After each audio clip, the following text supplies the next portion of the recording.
Dans une somptueuse maison de maître à Paris, vivait Madame Claire Dubois, une femme riche et influente. Claire était connue pour son élégance et sa froideur, et elle dirigeait sa maison avec une poigne de fer. Les employés la respectaient par peur plus que par admiration. Élise, une jeune fille d'environ 20 ans, travaillait comme employée de maison chez Madame Dubois depuis 1 an. Orpheline depuis toujours, elle n'avait connu que les dures réalités de la vie. Sa gentillesse et son dévouement étaient évidents, mais cela ne suffisait pas à gagner la bienveillance de Claire. Chaque matin, Élise se levait avant l'aube pour commencer ses tâches ménagères. Elle nettoyait, polissait, et veillait à ce que chaque détail de la maison soit impeccable. Claire, cependant, trouvait toujours des raisons pour la réprimander. Élise, ce miroir est encore sale. Élise, pourquoi ce vase n'est-il pas à sa place? Un jour, lors d'un déjeuner somptueux organisé par Claire, Élise fit une erreur en servant le vin. Claire, furieuse, la gronda devant tous les invités. Incompétente. Comment osez-vous gâcher un repas aussi important? Élise, les larmes aux yeux, baissa la tête en silence, endurant l'humiliation. Malgré ces traitements cruels, Élise restait forte et déterminée. Elle n'avait nulle part où aller, et travailler chez Claire, malgré tout, lui permettait de survivre. Ses collègues la soutenaient en silence, sachant que contredire Madame Dubois ne ferait qu'aggraver les choses. Ainsi, la vie continuait dans la grande maison de Claire Dubois. Les jours se suivaient, remplis de tâches répétitives et de réprimandes incessantes. Élise, avec son esprit résili, continuait à espérer des jours meilleurs, inconsciente du secret caché qui allait bientôt bouleverser sa vie. La froideur de Claire et la gentillesse d'Élise formaient un contraste poignant, posant les bases d'une histoire pleine d'émotions, de secrets et de découvertes surprenantes. Il y a 20 ans, Claire Dubois était une jeune femme pleine de vie, insouciante et éperdument amoureuse d'un homme de classe modeste nommé Julien. Ils se rencontraient en secret, loin des regards désapprobateurs de la famille de Claire. Leur amour était passionné, mais le destin allait les séparer de manière cruelle. Claire tomba enceinte, une nouvelle qui la remplit à la fois de joie et de terreur. Elle annonça la nouvelle à Julien, et ils commencèrent à rêver d'une vie ensemble, loin des contraintes sociales. Cependant, la famille Dubois découvrit leur relation et fit pression sur Claire pour qu'elle abandonne Julien et l'enfant à naître. Ils menaçaient de la déshériter et de la bannir de leur cercle social. Déchirée entre l'amour pour Julien et la pression familiale, Claire prit la décision déchirante de rompre avec Julien et d'abandonner leur bébé. Elle quitta secrètement Paris pour accoucher dans une petite ville éloignée, où elle laissa son enfant, une petite fille, à l'orphelinat local. Le cœur lourd de chagrin et de regret, Claire retourna à sa vie privilégiée mais vide à Paris. Pendant ce temps, la petite fille, nommée Élise par les sœurs de l'orphelinat, grandit sans jamais connaître ses parents biologiques. Elle se demanda souvent pourquoi elle avait été abandonnée, mais elle trouva du réconfort dans les amitiés qu'elle formait avec les autres enfants de l'orphelinat. Les années passèrent, et Élise développa une force intérieure et une résilience qui allait la soutenir à travers les épreuves de la vie. Retour à Paris, Claire tenta d'enterrer son passé douloureux sous une façade de froideur et de succès social. Elle se maria à un homme riche, mais leur union fut dépourvue d'amour véritable. Sa carrière et ses œuvres de charité devinrent son refuge, une tentative de combler le vide laissé par la perte de Julien et de leur enfant. Ainsi, le passé de Claire et l'origine d'Élise restèrent un secret bien gardé, jusqu'à ce que le destin les réunisse à nouveau dans des circonstances inattendues et bouleversantes. Élise grandit dans l'orphelinat avec un esprit fort et résili, malgré les difficultés. Les sœurs qui géraient l'orphelinat lui offrirent tout l'amour et le soutien possible, mais la question de ses parents biologiques la hantait souvent. Elle rêvait d'une vie meilleure, loin des murs austères de l'orphelinat, et se promettait de faire quelque chose de sa vie. À 18 ans, Élise quitta l'orphelinat avec un mélange d'excitation et d'appréhension. Elle trouva un petit appartement et commença à chercher un emploi. Après plusieurs tentatives infructueuses, elle obtint finalement un poste de domestique dans la maison de Madame Claire Dubois. Elle espérait que ce travail serait une porte d'entrée vers une vie plus stable. Élise travailla dur pour s'adapter à la nouvelle vie de domestique. Chaque jour, elle se levait à l'aube, nettoyait, cuisait et assurait le bon fonctionnement de la maison. Malgré les humiliations constantes de Claire, Élise restait optimiste. Elle se disait que ce travail était temporaire et qu'un jour, elle trouverait quelque chose de mieux. Les autres employés de la maison, bien que sympathiques, étaient également craintifs de la colère de Claire. Ils soutenaient Élise en silence, partageant des regards compatissants et des gestes de réconfort. Parmi eux, Jean, le jardinier, se montrait particulièrement gentil avec elle. Il voyait en Élise une jeune femme courageuse et déterminée, et il l'encourageait à ne pas abandonner. Pendant ce temps, Élise continuait à nourrir ses rêves. Elle économisait chaque sou qu'elle gagnait, espérant un jour pouvoir suivre des cours du soir et obtenir une éducation qui lui permettrait de changer de carrière. Sa résilience et son espoir étaient sa force motrice, même face à la cruauté de Claire. Élise ne savait pas que le chemin qu'elle empruntait la rapprochait inexorablement de son passé.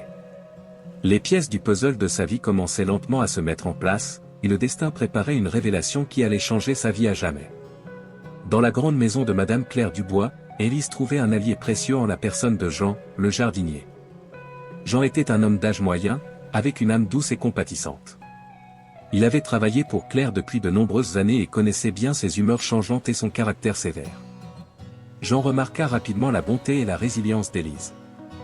Il était impressionné par la façon dont elle supportait les traitements cruels de Claire sans jamais se laisser abattre. Ils commencèrent à échanger des mots amicaux lors de leur pause, et une véritable amitié se développa entre eux. Élise se confiait à Jean, lui racontant ses rêves et ses espoirs pour l'avenir. En retour, Jean partageait ses propres expériences de vie et lui offrait des conseils. Un jour, alors qu'ils étaient assis dans le jardin, Jean décida de partager avec Élise une découverte qu'il avait faite. Il avait trouvé dans la bibliothèque de la maison de vieux documents familiaux qui semblaient avoir été oubliés depuis longtemps. Parmi eux, il y avait des lettres et des photos qui racontaient l'histoire de Claire et de sa relation passée avec un homme de classe inférieure. Intrigué par les similitudes entre Élise et les détails de ces documents, Jean commença à enquêter discrètement. Il interrogea les anciens employés de la maison et chercha des informations dans les archives locales. Peu à peu, il rassembla les pièces du puzzle, découvrant que Claire avait eu un enfant qu'elle avait abandonné. Jean hésitait à partager ses découvertes avec Élise, craignant de lui causer plus de douleur. Cependant, il savait que la vérité devait être révélée. Un soir, il prit son courage à deux mains et invita Élise à se promener dans le jardin. Là, sous la lumière douce de la lune, il lui raconta ce qu'il avait découvert. Élise écouta avec une attention fiévreuse, son cœur battant la chamade. Les révélations de Jean la laissèrent choquée et bouleversée. Elle ne pouvait pas croire que la femme qui la maltraitait était en réalité sa mère biologique. Les émotions se mélangeaient en elle, la colère, la tristesse, et une lueur d'espoir. Avec le soutien de Jean, Élise commença à réfléchir à la manière dont elle confronterait Claire avec cette vérité dévastatrice, consciente que sa vie allait changer pour toujours. Un grand jour se préparait dans la maison de Madame Claire Dubois. Elle organisait un déjeuner somptueux pour des invités prestigieux, incluant des membres influents de la haute société parisienne. Élise et les autres employés étaient en ébullition, s'assurant que tout soit parfait pour cet événement important. Malgré ses efforts acharnés, Élise était nerveuse. Elle savait que Claire ne tolérerait aucune erreur. Lors du déjeuner, tout se déroulait sans accroc jusqu'au moment de servir le vin. Par inadvertance, Élise renversa du vin sur la nappe immaculée, attirant immédiatement l'attention de Claire. Furieuse, Claire se leva de sa chaise et fit face à Élise devant tous les invités. « Comment osez-vous gâcher un repas aussi important avec votre incompétence » cria-t-elle, ses yeux flamboyants de colère. Les invités regardaient la scène avec un mélange de gêne et de curiosité, chuchotant entre eux. Élise, les larmes aux yeux, essaya de s'excuser, mais Claire ne lui en laissa pas l'occasion. « Vous êtes une hôte pour cette maison. Vous êtes renvoyée, immédiatement. » Les mots de Claire résonnaient comme un coup de poignard dans le cœur d'Élise. Humiliée et désespérée, elle quitta la salle sous les regards scrutateurs des invités, sentant son monde s'effondrer. Dehors, dans le jardin, Élise trouva un endroit isolé pour pleurer. Elle était perdue, ne sachant où aller ni quoi faire. Son seul soutien, Jean, la rejoignit rapidement. « Ne t'inquiète pas, Élise, dit-il doucement. Nous allons trouver une solution. Tu n'es pas seule. » Jean l'aida à rassembler ses affaires et lui proposa de l'héberger temporairement chez lui. Élise accepta, reconnaissante pour son amitié et son soutien. Cette épreuve douloureuse ne faisait que renforcer sa détermination à découvrir toute la vérité sur son passé et à confronter Claire. Pendant ce temps, Claire retourna à ses invités, essayant de reprendre le contrôle de la situation. Pourtant, au fond d'elle, elle ressentait une étrange sensation de malaise. Les mots d'Élise, ses larmes, et la scène qu'elle avait provoquée la troublaient plus qu'elle ne voulait l'admettre. L'événement marqua un tournant décisif dans la vie d'Élise. Avec le soutien indéfectible de Jean, elle était prête à affronter son passé et à découvrir toute la vérité sur ses origines. La confrontation avec Claire, désormais inévitable, allait révéler des secrets longtemps enfouis et changer leur vie à jamais. Après l'humiliation publique et son renvoi, Élise trouva refuge chez Jean, le jardinier. Il l'accueillit chaleureusement et lui offrit un endroit sûr pour se reposer et réfléchir. Élise se sentait perdue, mais la présence réconfortante de Jean et ses paroles d'encouragement lui donnaient la force de continuer. Un soir, alors qu'ils étaient assis autour de la table de cuisine de Jean, il décida qu'il était temps de partager avec Élise les découvertes qu'il avait faites. « Élise, j'ai quelque chose de très important à te dire, commença-t-il, son ton sérieux captant immédiatement l'attention d'Élise. Jean sortit une boîte en bois de sous la table. À l'intérieur se trouvaient des lettres jaunies, des photos anciennes et des documents officiels. Ces documents, dit-il doucement, ont été oubliés dans la bibliothèque de Madame Dubois. Ils racontent une histoire que je pense que tu dois entendre. Élise parcourut les lettres et les photos avec des mains tremblantes. Chaque mot, chaque image renforçait la vérité que Jean s'apprêtait à révéler. Il lui raconta l'histoire de Claire et de Julien, l'amour interdit et l'enfant abandonné. Au fur et à mesure que les pièces du puzzle se mettaient en place, Élise comprit l'ampleur de la vérité. « Tu es cet enfant, Élise, dit Jean doucement. Madame Dubois est ta mère biologique. » Les mots de Jean résonnèrent dans la petite cuisine comme un tonnerre. Élise se sentit submergée par une vague d'émotions contradictoires, la colère, la tristesse, le choc et une lueur d'espoir. Elle avait toujours rêvé de connaître ses parents, mais jamais elle n'aurait imaginé une telle révélation. Pourquoi ne m'a-t-elle jamais cherché? Pourquoi m'a-t-elle traité si cruellement? Demanda Élise, les larmes aux yeux. Jean, avec compassion, lui expliqua la pression familiale et les circonstances qui avaient poussé Claire à abandonner son enfant. Maintenant, tu sais la vérité, Élise, dit Jean. La question est, que veux-tu faire de cette information? Élise prit une profonde inspiration. Elle savait que la confrontation avec Claire serait difficile, mais elle était déterminée à obtenir des réponses. Avec le soutien de Jean, elle se sentait prête à affronter cette vérité dévastatrice et à faire face à Claire. Le lendemain, armée de la vérité et du soutien de Jean, Élise retourna à la maison de Claire.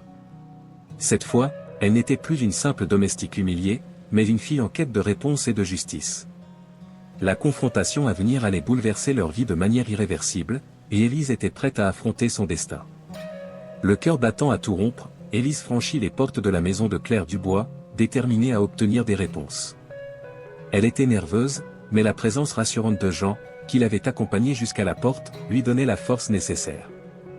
Claire était dans son bureau, plongée dans des papiers, lorsqu'Élise entra sans prévenir. « Madame Dubois, je dois vous parler, » dit Élise, sa voix tremblante mais résolue. Claire leva les yeux, surprise de voir Élise devant elle, surtout après l'incident du déjeuner. « Que faites-vous ici? » « Vous avez été renvoyée, » répondit Claire froidement. Élise prit une profonde inspiration et sortit les documents que Jean lui avait donnés. « Je suis ici pour vous montrer ceci, » dit-elle en tendant les lettres et les photos à Claire. Confuse, Claire prit les documents et commença à les lire. Son visage devint pâle en reconnaissant les lettres qu'elle avait écrites à Julien et les photos de leur passé commun. « Comment avez-vous obtenu cela? » demanda Claire, la voix tremblante. « Qui êtes-vous vraiment? » Élise la regarda droit dans les yeux. « Je suis Élise, la fille que vous avez abandonnée il y a 20 ans. » Claire se laissa tomber sur sa chaise, choquée. Les mots d'Élise résonnaient dans son esprit. « Ce n'est pas possible, » murmura-t-elle, mais les preuves étaient là, devant elle. Les lettres, les photos, tout concordait. Elle ne pouvait plus nier la vérité. « Pourquoi ne m'avez-vous jamais cherché? » demanda Élise, les larmes aux yeux. « Pourquoi m'avez-vous traité avec tant de cruauté? » Claire, submergée par une vague de culpabilité et de regret, essaya de trouver les mots. « Je ne savais pas. On m'a forcé à t'abandonner. J'ai essayé de tout oublier, de recommencer ma vie, mais cela ne justifie en rien la manière dont je t'ai traité. » Les deux femmes restèrent en silence pendant un moment, chacune essayant de comprendre et de digérer cette vérité dévastatrice. Claire se leva finalement, les larmes aux yeux. « Élise, je suis tellement désolée. Je ne peux pas changer le passé, mais je veux essayer de réparer mes erreurs. Si tu me le permets. » Élise, encore blessée et en colère, ne savait pas si elle pouvait pardonner si facilement. Mais au fond d'elle, elle voulait croire qu'une réconciliation était possible. « Je ne sais pas si je peux vous pardonner tout de suite, mais je suis prête à essayer, » dit-elle doucement. Ainsi, la confrontation initiale marqua le début d'un long chemin vers la compréhension et la rédemption. Claire et Élise avaient beaucoup à surmonter, mais cette vérité partagée était le premier pas vers la guérison et la reconstruction de leur relation. Après la confrontation bouleversante, Élise quitta la maison de Claire avec des émotions contradictoires. Elle se sentait à la fois soulagée d'avoir découvert la vérité et dévastée par les révélations.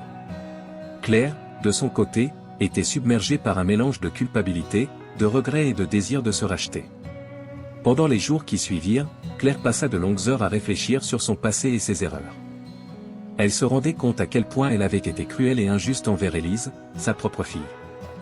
Elle se remémorait les moments où elle l'avait humiliée, et chaque souvenir lui faisait ressentir une douleur profonde.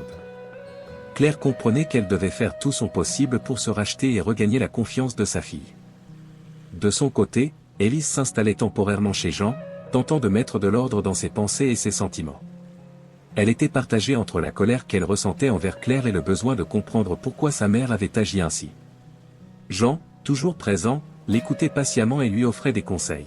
« Tu dois prendre le temps de réfléchir à ce que tu veux vraiment, lui dit Jean un soir.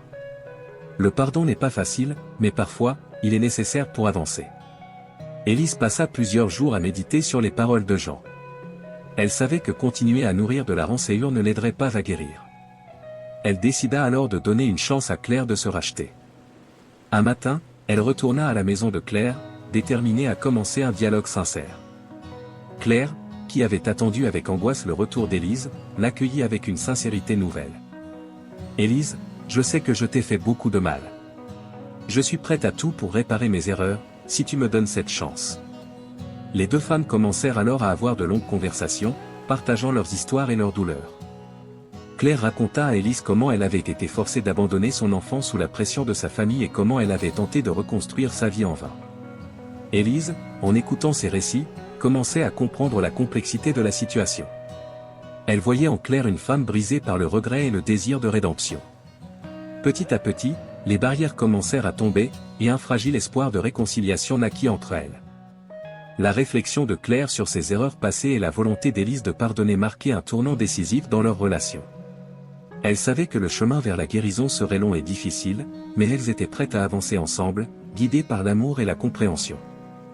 Les semaines qui suivirent furent remplies de conversations et de découvertes pour Claire et Élise. Elles passaient de plus en plus de temps ensemble, essayant de reconstruire la relation qu'elles n'avaient jamais eue.